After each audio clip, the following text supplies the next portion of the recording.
Olha lá, hein, preste atenção, porque os mesmos motivos podem levar à depressão e à alegria. É o nosso tema de hoje, depressão. Estamos conversando com a psicóloga Marcela Mello. Ela está aqui para ajudar a gente nessa situação complicada que às vezes um parente nosso, um amigo, está emitindo sinais que não são percebidos pelo meio exterior. Ah, isso aí é frescura, mas não é não, hein? Pode levar o cara até a se matar, Sim. a tentar contra a própria vida. Sim, com toda certeza. Como é que a gente ajuda, Marcela, numa situação assim? Como a gente percebe que o sujeito vai surtar? Tá.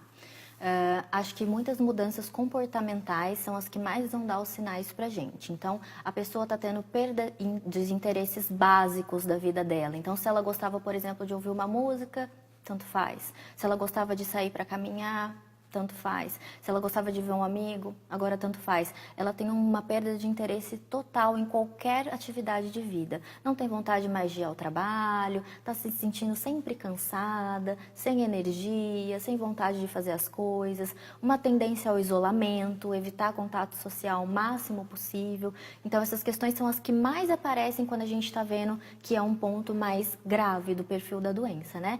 E automaticamente esse isolamento que a pessoa vai passando, o familiar pode estar em observação para ver esse distanciamento da pessoa da vida prática dela, principalmente, né? Sem relações afetivas, cada vez um distanciamento do real.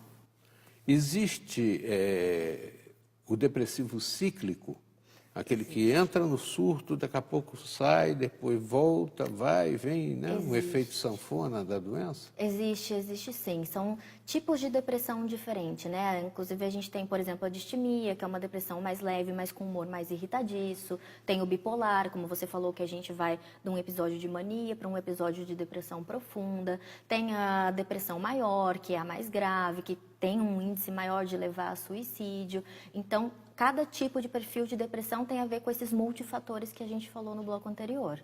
E no caso, existe tratamento de orientação e medicamentoso também? Exatamente. O adequado E os dois. utiliza os dois? O adequado é os dois. Geralmente, quando está num caso bem inicial de depressão, às vezes só com a psicoterapia a gente consegue contornar o processo. Mas na maioria das vezes o paciente já vem num estado mais agravado, deixou um pouquinho mais levar, né? Vai buscar ajuda quase quando já está mais complicado da gente seguir com o tratamento. Aí a gente necessariamente tem que entrar com a medicação para auxiliar nesse processo neuroquímico, dar um empurrãozinho para ele, para a gente começar a trabalhar o problema em si na psicoterapia. Aí, nesse caso, psicólogo e psiquiatra atuam de mãos dadas. Perfeito, perfeito. É um trabalho em conjunto, 100%. Até porque a parte medicamentosa é com É psiquiatra. com psiquiatra, né? isso. Então, no caso, existe a possibilidade da pessoa sair do surto. Existe sim, com tratamento adequado, com uma determinada frequência, com a medicação também correta,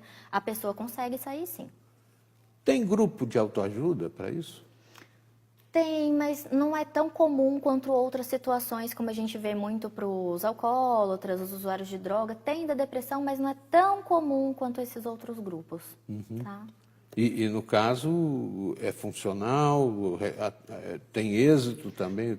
Ajuda bastante, mas é que dependendo do caso que o paciente está, a situação que ele está tão grave que às vezes só o atendimento em grupo não é suficiente. Então ele vai precisar, claro, de obter esse também tipo de atendimento, mas o atendimento individual é imprescindível para um caso de depressão. No caso da pessoa estar num grau de depressão um tanto mais relevante, Certo. existe possibilidade até do afastamento do trabalho com justificativa perante o INSS para situações assim? Com toda certeza, até porque esse profissional, se estiver trabalhando sem condições psíquicas, ele vai trazer até prejuízo para o ambiente de trabalho, não vai conseguir prestar atenção, vai ficar 100% para mais disperso diante das atividades. Então, assim, não vai conseguir desempenhar a atividade, não é benéfico nem para a própria empresa e nem para o próprio paciente, que vai ficar cada vez mais vulnerável. Precisa, sim, de um afastamento dependendo da situação da doença. Eu tenho a impressão que sempre existiu essa situação, só que agora a Organização Mundial de Saúde resolveu intervir nesse processo, né? O que talvez tenha produzido esse tipo de comportamento, de reação das autoridades mundiais sobre o tema? Eu acredito que, como eu falei para você, inicialmente a gente tinha um preconceito muito grande com relação às doenças mentais, né? Ninguém dava validade a essas situações como dá para as doenças físicas, por exemplo.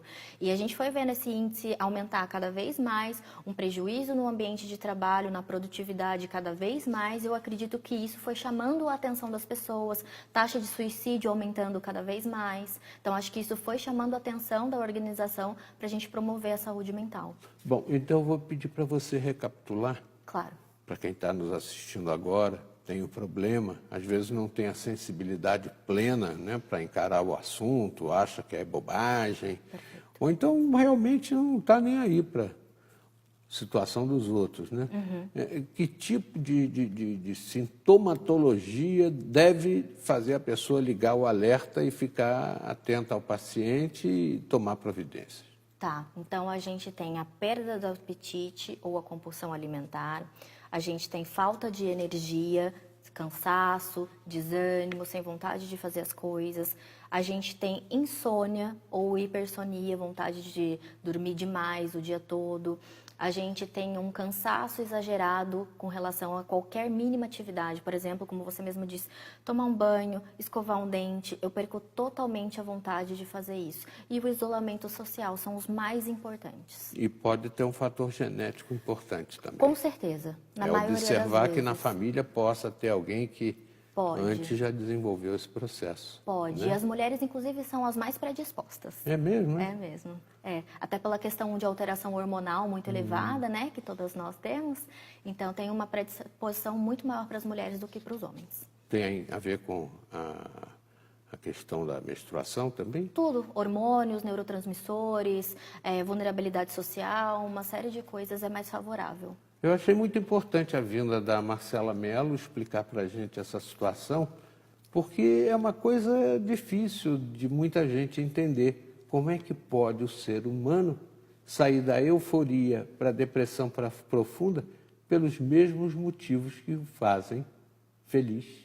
Amor, saúde e dinheiro. Tem uma dose de incompreensão em todo esse processo. Obrigado, Marcelo. Obrigada a você pelo convite.